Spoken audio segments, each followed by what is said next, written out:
Hi everyone. So today I want to talk to you guys about how you can store your cryptocurrency and what are your options when it comes to storing cryptographic tokens. The answer is it really depends on what your aim is in the first place.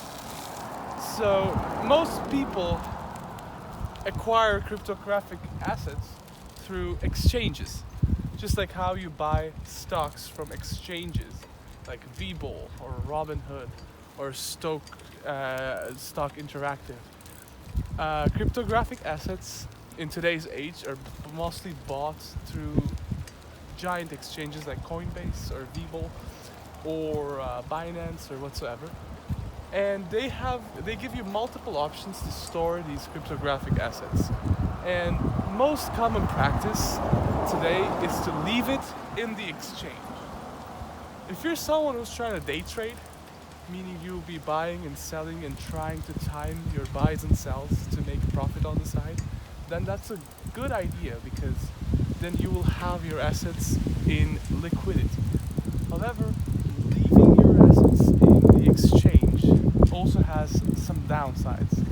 And the most important one of it is that there are no exchanges who have an FDIC insurance on your cryptographic assets, which means that if by any chance the exchange had a problem, or that they went bankrupt or they got hacked, and that is actually a big possibility. It had happened before, and since these assets are online and they're all code based, it is open to cyber attacks, then you pretty much lose your assets. No one is giving you any insurance. So the second option for people who are keep hoping to have less trades but to buy and hold for long term, the better option is to keep your assets under a personal wallet.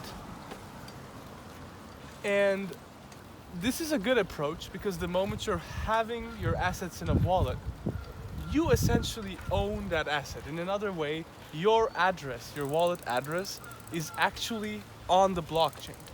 So anytime you send your assets anywhere, you are interacting with the blockchain directly, rather than having your funds in a bigger exchange, and the exchange essentially giving you a piece of paper claiming that you have that many of whatever cryptographic assets you have. An analogy would be to have precious metals. So when you buy gold, for example, one way you can buy it is through a gold ETF or a gold stock, or you go to a bank and they write you a piece of paper saying that your gold assets are secured in a secured wallet, which is going to be us holding it. That would be the example of leaving your cryptographic assets in an exchange. On the other hand, buying the precious metal and having it physically in your hand would be the analogy similar to basically transferring your cryptographic assets into a digital wallet, which again, as I said, is a better approach if you are concerned about security or if you want to keep your assets for long term without worrying about them not being credited to you for any reason, or that being stolen from any online cyber attack. And when it comes to wallets, you really have two options. The one is what people describe as a hot wallet. This is essentially a service where an online website gives you an access to a cryptographic wallet.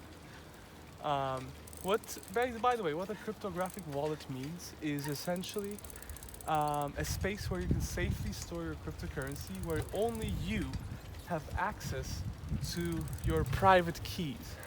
Now, this is very important because once you transfer your funds into a cryptographic wallet, then they're going to give you at least 12 words which you need to write down and save in multiple locations, actually, because once you lose these keys, you will no longer have access to your funds, and the exchange fund that has originally sold you your funds will no longer have access to your personal keys either. So, long story short, losing your keys means losing your assets. In fact, there are some funny stories about this online, where there's this one guy who back in 2012 bought a lot of Bitcoin for a price less than $1 per piece. I think he had around 500,000 pieces of Bitcoin. And then he lost his keys, thinking that they would never be worth anything, so he was not storing his keys. And once the Bitcoin craze happened, and as of today it's around $57,000 a piece, he lost it all because he does not have access to his keys anymore, and no one else besides him knows his keys. So don't let that happen to you. If you choose to use a wallet, either a hot wallet or a cold wallet, which I'm about to start explaining, make sure you have multiple duplicates of your keys. Store them in multiple places. Some people even write those keys on a metal plate, so even in the case of a fire, the key does not, a piece of paper might burn, but a metal plate is gonna be standing still, and keep it in places that are safe for you. Personally, a trick that I might tell you is this. Once you learn about your 12 keys, write 11 of them down in multiple places. Have one word always in your mind. So even if someone else finds your keys, they will be missing one piece of the puzzle, which you will always remember. Yes, it's hard to remember 12 specific words, but one should be easy. Now, hot wallets essentially means a website providing you this service.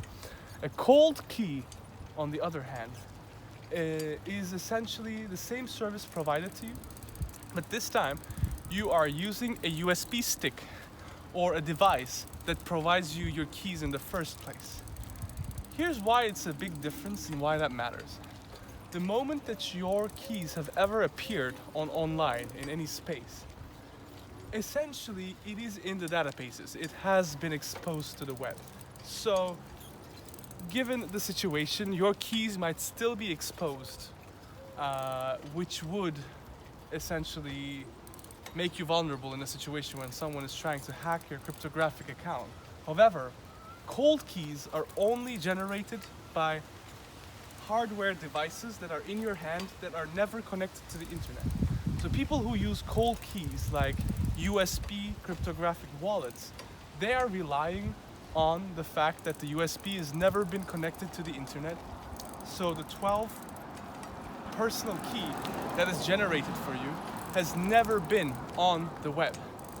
So once you have your keys and you have recorded them down, even if you lose that USB stick, a common misconception is that people think that, oh, if I lose my USB stick, or if it gets broken, or if it starts working, then I'm gonna lose all my assets. That's not right. The only thing that the USB cold storage provides you are personal keys that have never been on the internet before. So it gives you a peace of mind about future cyber attacks. Whereas if you lose your USB, or if you break it, or if it starts malfunctioning, you can just buy another USB cold storage, and you can restore your addresses, your accounts, your blockchain addresses, using the same keys that were provided to you. Anyway, you should do your own research about the subject, and this was your daily dose on finance and cryptocurrency. You guys should do your own research on which type of a storage for your cryptographic assets suits your need the best, and check it out.